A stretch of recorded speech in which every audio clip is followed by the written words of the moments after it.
Japan की cabinet ने Japan के इतिहास के सबसे बड़े बजट को मंजूरी दी है। करीब 785 अरब डॉलर का ये बजट अप्रैल से लागू होगा। बजट में डिफेंस स्पेंडिंग बढ़ाने पर जोर दिया गया है।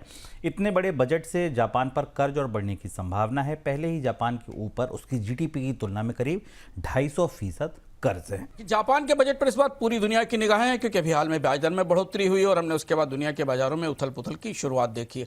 122.3 ट्रिलियन येन का बजट है, अब तक का सबसे बड़ा बजट होने वाला है और रिकॉर्ड दूसरे साल काफ़ी बड़ा बजट जापान लेके आ रहा है। टैक्स रेवेन्यू का करीब अनुमान 83 ट्रिलियन के आसपास है। महत्वपूर्ण बात यह है कि जापान कितना टैक्स रेवेन्यू लेता है, इससे दुनिया के निवेशकों को उतना असर नहीं पड़ता जितना इस बात से है कि कितने जापान सरकार के कितने बॉन्ड जारी होंगे। करीब करीब 29 से 30 ट्रिलियन येन के नए बॉन्ड जारी होंगे और जो पिछले वित्त वर्ष के शुरुआती 28 ट्रिलियन येन से ऊपर दिखाई दे रहे हैं।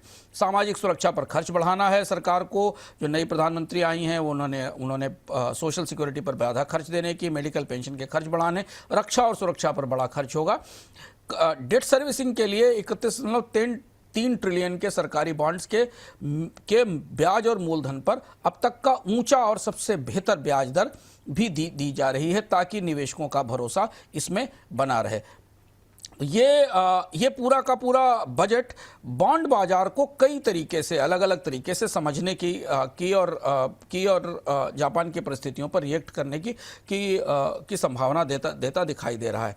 क्योंकि जापान में घाटा बहुत ज़्यादा है, कर्ज काफ़ी बड़ा है, तो इतनी बड़ी बॉन्ड उगाही बाजार इसे कैसे लेगा, इस पर कैसे रिएक्ट करेगा, इस पर निगाह अगले 24-48 घंटों में निवेशकों की रहेगी।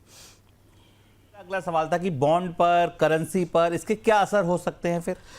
शुभम, इतना बड़ा बजट तो बॉन्ड बाजार के लिए हमेशा नेगेटिव ही होता है, क्योंकि ज़्यादा सप्लाई है और ऊंचा टर्म प्रीमियम है, तो यील्ड पर दबाव बढ़ेगा। ऐसी उम्मीद दिख रही है, जैसे संकेत भी मिले हैं कि जापान सरकार छोटी अवधि के बजाय लॉन्ग टर्म बॉन्ड्स पर फोकस करेगी और लॉन्ग टर्म बॉन्ड में क्या लोग पैसा देने को तैयार हैं।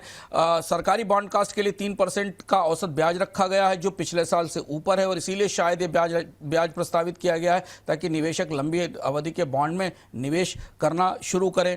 भारी बजट के कारण और भारी कर्ज के कारण इसकी तुलना लिज ट्रस वाले बजट से हो रही, जो आपको याद होगा जब लिज ट्रस ने अपना बजट पेश किया था और उसके बाद बॉन्ड बाजार की ज़बरदस्त प्रतिक्रिया आई थी और फिर लिज ट्रस को इस्तीफा देना पड़ा था। हालांकि बाजार ये मान रहा है कि वित्त मंत्री और जापान की सरकार और जापान का केंद्रीय बैंक मिलकर संतुलित ढंग से बॉन्ड की सप्लाई बढ़ाने की कोशिश करेंगे, जिससे कि बड़ी उथल पुथल ना हो। लेकिन हाँ, येन अगर तेजी से गिरता है, क्योंकि हमने देखा ब्याज दरों में बढ़ोतरी के बाद भी येन में मजबूती नहीं आई और उसकी बड़ी वजह यह है कि जापान सरकार के जो नए बॉन्ड आने वाले हैं इस बजट को फिनांस करने के लिए, अगर येन और तेजी से गिरा तो हेज फंड्स के लिए आने वाले दिनों में चुनौती दिखाई देगी।